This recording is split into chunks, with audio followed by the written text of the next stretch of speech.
Bonjour à toutes et à tous, je suis Sophie, Iria Emilia, très heureuse de vous retrouver. Et aujourd'hui, je voudrais vous parler de votre capacité à être heureux. Vous avez tous cette capacité à être heureux. Vous êtes nés sur cette planète, vous êtes incarnés pour être heureux. Alors, c'est vrai que j'avais eu comme message que c'était quelque chose qui était possible depuis quelques centaines d'années. Mais le temps que l'énergie de ce bonheur, de cette joie s'intègre dans toute l'humanité, ça va prendre un petit peu de temps. C'est-à-dire que avant, pour évoluer, l'être humain, il avait besoin de passer par la souffrance. Mais, oh, bonne nouvelle, c'est terminé. Vous pouvez évoluer sans passer par la souffrance. Et puis je vais aller un tout petit peu plus loin. Peut-être qu'il serait important dans votre quotidien que vous changiez de regard sur les choses.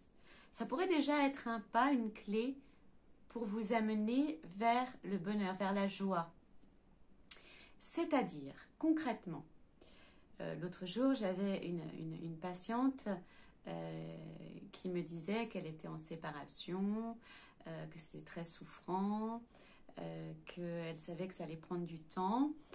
Et je lui dis, bah non, ça va prendre que le temps que vous accordez à ce moment-là. Et je vais même aller plus loin. Si vous regardez ce moment en disant, oh là là, c'est affreux, c'est la fin, c'est triste, on va se séparer, ça fait des années qu'on est ensemble, etc. etc. Je ne juge pas, mais si vous êtes dans cette émotion-là, effectivement, ça va prendre du temps. Mais vous avez aussi la possibilité de dire, ok, je me sépare. Merci à celui ou à celle qui a partagé ma vie de m'avoir permis de grandir comme je l'ai fait, d'évoluer comme j'ai fait, de vivre tous les bons moments, même si on n'a pas eu beaucoup, de vivre les bons moments avec cette personne. Merci, merci, merci. Tout ça n'était qu'une expérience qui m'a permis d'avancer, qui m'a permis de grandir. Aujourd'hui, c'est juste la fin d'une expérience. Et donc, le temps est venu de passer à autre chose. Mais tout ça est juste. Alors, bien sûr, la plupart des êtres humains on va encore avoir de la tristesse, on va encore avoir de l'émotion, mais ça peut aller très vite. Et ça peut aller très vite si justement vous avez cette construction-là, c'est-à-dire si vous regardez chaque chose nouvelle comme étant une expérience et non pas comme étant quelque chose de difficile. Si on prend par exemple la mort, on a des peuples primitifs qui célèbrent la mort, qui accompagnent l'autre dans la joie, qui font une fête, parce qu'ils savent très bien que l'autre, il va trouver autre chose, que l'autre, il a mis la fin, il n'y a plus de souffrance pour lui, que de l'autre côté, il n'y aura plus ces souffrances-là. Nous, on est encore, les Occidentaux, dans quelque chose de très très lourd. Quand quelqu'un meurt, on est encore dans la tristesse, on a ce qu'on appelle cette période de deuil, voilà. Et si je vous disais que ce deuil, il n'est pas obligé de durer aussi longtemps, on n'est pas prêt effectivement, nous les Occidentaux, à dire « Ouais, c'est super, il est parti, il a été délivré de ses souffrances, qu'est-ce que c'est bien, je suis heureuse pour lui ».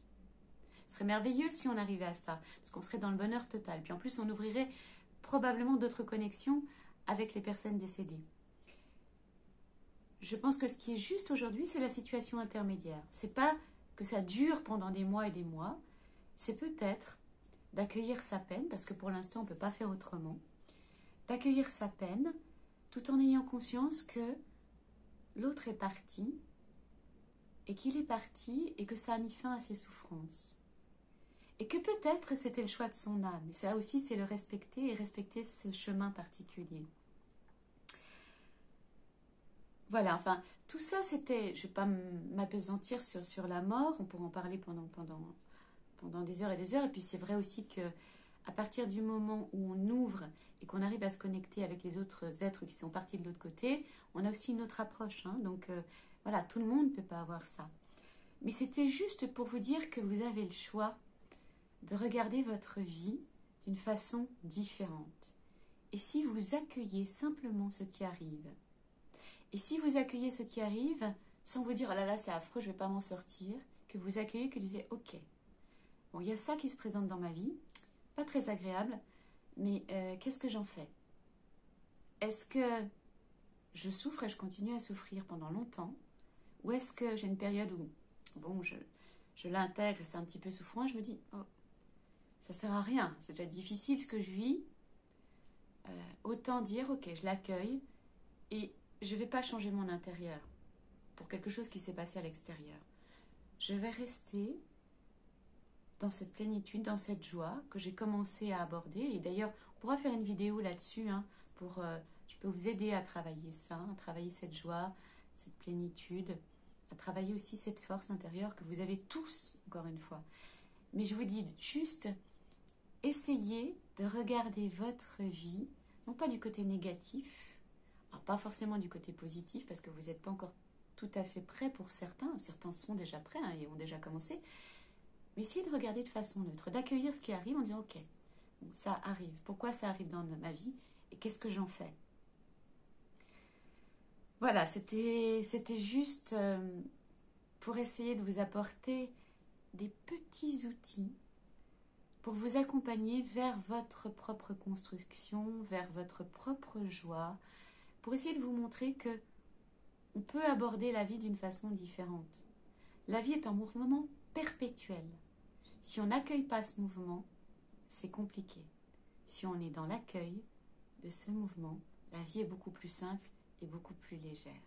Voilà, c'est tout ce que je voulais vous dire. Je vous envoie énormément, énormément d'amour.